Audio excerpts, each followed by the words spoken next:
araw mga kababayan, ito ang PNN Panahon News Network, ang inyong daily weather news authority ng bansa. Mga kababayan, patuloy nang papalayo sa Pilipinas ang Typhoon Inday habang papalapit na ito sa Shikima Island sa southern Japan.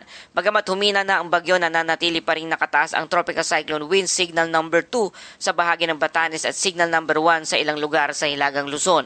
Patuloy ding pinapalakas ng bagyo ang Southwest Monsoon o habagat na nagdadala ng malalakas na pag-ulan, pagbugso ng hangin at mapanganib na kondisyon ng karagatan sa malaking bahagi ng bansa.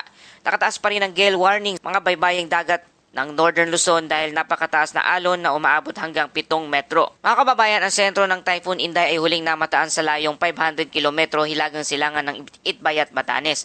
Taglay pa rin ito ang maximum sustained wind na 140 kilometers kada oras. May pagbuksong umaabot sa 170 kilometro kada oras habang kumikilos ito pahilagang kanluran sa bilis na 20 kilometers kada oras.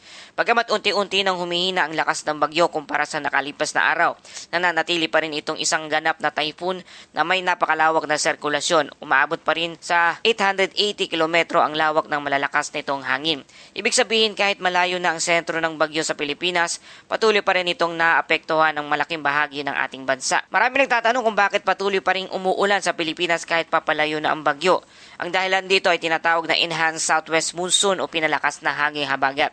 Ang napakalaking sirkulasyon ng Typhoon Inday ay tila humigop ng malaking dami ng mainit na hangin mula sa West Philippine Sea. Dahil dito, tuloy-tuloy ang pagpasok mainit at mamasa-masang hangin sa kanlurang bahagi ng ating bansa. Kaya kahit walang direktang landfall ang bagyong Inday sa Pilipinas, nakararanas pa rin tayo ng malawak na pag-ulan, malawak na pagbugso ng hangin at minsan ay mga thunderstorm. Ito ang dahilan kung bakit patuloy na pinapayuhan ng Pag-asa ang publiko na huwag maging kampante dahil hindi lamang mismong sentro ng bagyo ang maaring magdulot ng panganib. Mga kababayan, sa kasalukuyan nananatiling nakataas Tropical Cyclone Wind Signal number 2 sa hilagang bahagi ng Batanes, partikular sa Itbayat. Ang Signal number 2 ay nangangahulugan na inaasahan ang hangin na may bilis na 62 hanggang 88 km kada oras sa loob ng susunod ng 24 na oras. Maaari itong magdulot ng bahagya hanggang katamtamang pinsala sa mga bahay na gawa sa magagaang materyales at gayon din sa mga pananim at puno.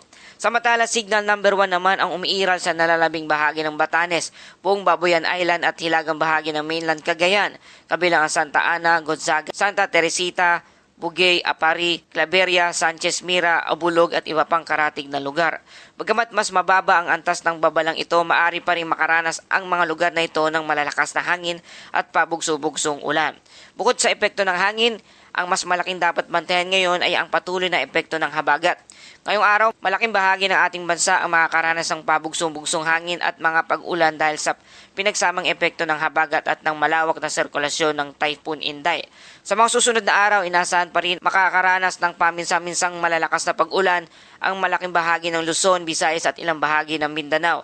Mas mataas ang posibilidad ng pagbaha sa mga mabababang lugar lalo na kung magkakaroon ng tuloy-tuloy na pag-ulan.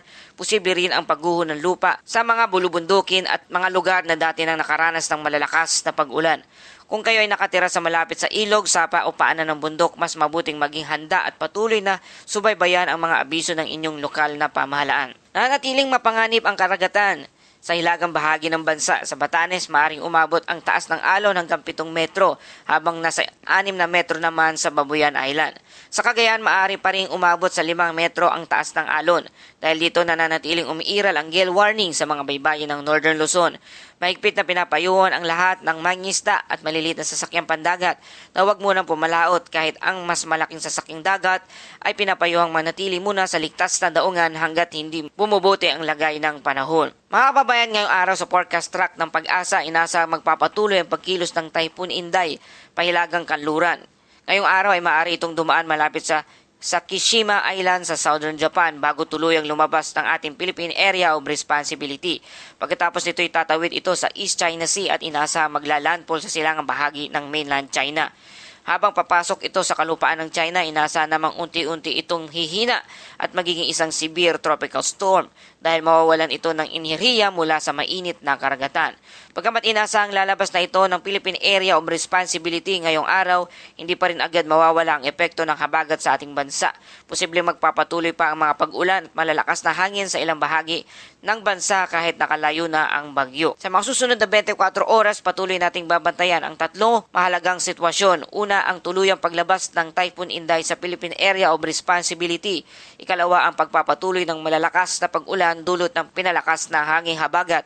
At ang ikatlo, ang posibilidad ng mga pagbaha, pagguho ng lupa at mapanganib na kondisyon ng karagatan sa mga lugar na patuloy na makakaranas ng masamang panahon.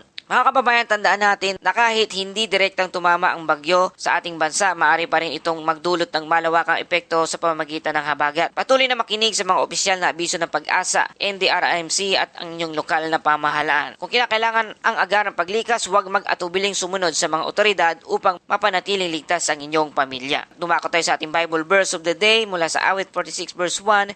Ang Diyos ang ating kanlungan at kalakasan handang saklolo sa oras ng kaguluhan. Sa bawat unos ng ating karanasan, ipinapalala sa atin ng talatang ito na may Diyos na hindi natitinag at lagi handang umalalay. Habang ginagawa natin ang ating bahagi sa paghahanda at pag-iingat, maaari rin tayo magtiwala sa Kanya, sa Kanyang patnubay at kapayapaan. At yan po ating update sa panahon ngayong araw na ito. Naway ng katulong ito sa inyo mga kababayan. Salamat sa iyong patuloy na pagtangkilik at pagsuporta. Patuloy po natin ibahagi ang ulat na ito para sa ating mga kababayan na nangangailangan ng impormasyon. Please like, share, and subscribe. At yan po ating update sa panahon sa araw na ito. Kung nakatulong sa inyo ang balitang ito, please like, share, and subscribe. Salamat sa suporta. Ito ang PNN Panahon News Network, ang inyong daily weather news authority ng bansa. Muli hanggang sa susunod na ulat panahon.